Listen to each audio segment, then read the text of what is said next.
नमस्कार, हंसी न्यूज भारत में आप सभी का एक बार फिर से स्वागत है। यूपी बुलेटिन में शुरुआत करेंगे अमेठी से, जहां 2 दिन पूर्व संदिग्ध परिस्थितियों में फांसी के फंदे से लटकता मिला शव का मामला सामने आया है। वहीं अब नाराज परिजनों ने हाईवे पर शव रखकर अमेठी कोतवाली पुलिस के खिलाफ प्रदर्शन शुरू कर दिया है। क्या है पूरा मामला, देखें इस रिपोर्ट में। 2 दिन पूर्व संदिग्ध परिस्थितियों में फांसी के फंदे से लटकता मिला शव का ये मामला, जहां पोस्टमार्टम होने के बाद आज नाराज परिजनों ने हाईवे पर शव रखकर अमेठी कोतवाली पुलिस के खिलाफ प्रदर्शन किया।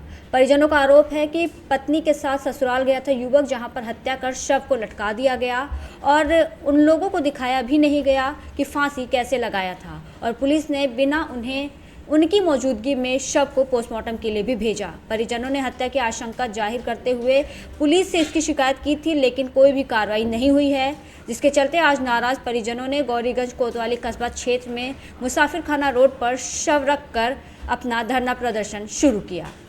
अमेठी से सी न्यूज संवाददाता आशुतोष शुक्ल की रिपोर्ट।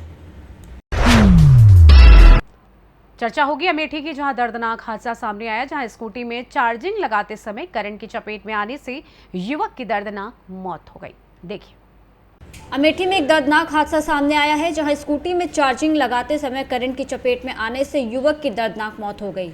घटना की जानकारी मिलते ही मौके पर पहुंची पुलिस ने शव का पंचायतनामा भरते हुए शव को कब्जे में लेकर पोस्टमार्टम के लिए भेजा। मामले की जाँच चल रही है। युवक की मौत के बाद परिजनों का रो रो कर बुरा हाल है। दरअसल ये पूरा मामला जायज कोतवाली क्षेत्र के मखदूमपुर मोहाना गांव का है, जहां रहने वाला छोटे लाल पुत्र प्यारे लाल आज सुबह करीब 11 बजे घर में खड़ी स्कूटी में चार्जिंग लगा रहा था, तभी करंट की चपेट में आ गया, जिससे उसकी मौत हो गई। मौत की जानकारी मिलते ही बड़ी संख्या में ग्रामीण मौके पर इकट्ठा हो गए और पुलिस को इसकी सूचना दी। सूचना मिलते ही जायज कोतवाली पुलिस मौके पर पहुंची और शव का पंचायतनामा भरते हुए शव को कब्जे में लेकर पोस्टमार्टम के लिए भेज दिया। वहीं युवक की मौत के बाद परिजनों का रो रो कर बुरा हाल है। पूरे मामले पर जायज एसएचओ रवि सिंह ने कहा कि शव को कब्जे में लेकर पोस्टमार्टम के लिए भेज विधिक कार्रवाई की जा रही है। वहीं गाँव के पूर्व ग्राम प्रधान जय प्रकाश त्रिपाठी ने कहा कि स्कूटी में चार्जिंग लगाते समय छोटे लाल की करंट की चपेट में आने से मौत हो गई है। पुलिस विधिक कार्रवाई कर रही है। क्या नाम भैया? नेकराम। कहाँ घर है आपका? मखदूमपुर। कौन सा मौजा है? मोहना। थाना? जायज। आपके यहाँ कोई बिजली करंट से ख़त्म हो गए हैं, कौन है ये आपके? और छोटा भाई। छोटे भाई आपके हैं, क्या नाम था इनका? छोटे लाल। कैसे घटना हुई? दिल्ली का चार्जर लगाने का अच्छा, कितनी की उम्र थी? 34 से 35 है। और कितने बच्चे इनके हैं? 3। क्या करते थे? प्लम्बर काम करते हैं। मजदूर थे। तो ये जो घटना हुई थी इसके बाद हमने पुलिस को सूचना दी थी? हाँ सर। तो यहाँ से लोग गए थे? कहाँ ले गए इनको? जायज। कहाँ ले गए हैं? क्या चाहते हैं आप? बच्चों के बारे यही जो सरकार से कोई मदद मिल जाए। आप चाहते हैं सरकार से मदद मिल जाए हमको बच्चों के पालने के लिए? छोटे छोटे बच्चे हैं? हाँ। बच्चे कितने हैं इनके? 3। 2 लड़की, 1 बेटी। 1 बेटी 2 बेटा। तो देखने वाला कोई इनके नहीं है? इधर कोई नहीं है, बस अलग ही बोले सब। कौन थे आपके? कौन थे आपके भाई है। छोटे भाई हैं कौन? हाँ, सब छोटा। ठीक। अमेठी से सी न्यूज संवाददाता आशुतोष शुक्ल की रिपोर्ट। अमेठी का जिक्र करेंगे, जहां चलती ट्रेन में सीट पर बैठने के मामूली विवाद के बाद दबंगों ने प्लेटफॉर्म पर उतरते ही दूसरे पक्ष के 3 सगे भाइयों पर चाकुओं से हमला कर दिया। आखिर क्या कारण था, क्या है पूरा मामला, देखिए। अमेठी में चलती ट्रेन में सीट पर बैठने के मामूली विवाद के बाद दबंगों ने प्लेटफॉर्म पर उतरते ही दूसरे पक्ष के 3 सगे भाइयों पर चाकुओं से हमला कर दिया। दबंगों के हमले में घायल एक भाई की मौत हो गई, जबकि दूसरे भाई का जगदीशपुर ट्रॉमा सेंटर में इलाज चल रहा है। तीसरे भाई को इलाज के लिए ट्रॉमा सेंटर रेफर किया गया। मृतक के परिजनों ने जीआरपी को तहरीर दी, जबकि मृतक के शव को सिविल पुलिस कब्जे में लेकर विधिक कार्रवाई करने में जुट गई है। दरअसल ये पूरा मामला जगदीशपुर कोतवाली क्षेत्र के निहालगढ़ रेलवे स्टेशन का है। अमेठी से सी न्यूज संवाददाता आशुतोष शुक्ल की रिपोर्ट। जिक्र फिर से अमेठी का ही होगा, जहां देर रात प्रेमिका से फोन पर बात कर रहा युवक अचानक ट्रेन के आगे कूद गया। हादसे में युवक की मौके पर ही दर्दनाक मौत हो गई। देखिए पूरा मामला। अमेठी में देर रात प्रेमिका से फोन पर बात कर रहा एक युवक अचानक ट्रेन के आगे कूद गया। हादसे में युवक की मौके पर ही दर्दनाक मौत हो गई। आसपास के ग्रामीणों की सूचना के बाद मौके पर पहुंची स्थानीय पुलिस ने शव को कब्जे में लेकर पोस्टमार्टम के लिए भेजा। विधिक कार्रवाई शुरू कर दी गई है।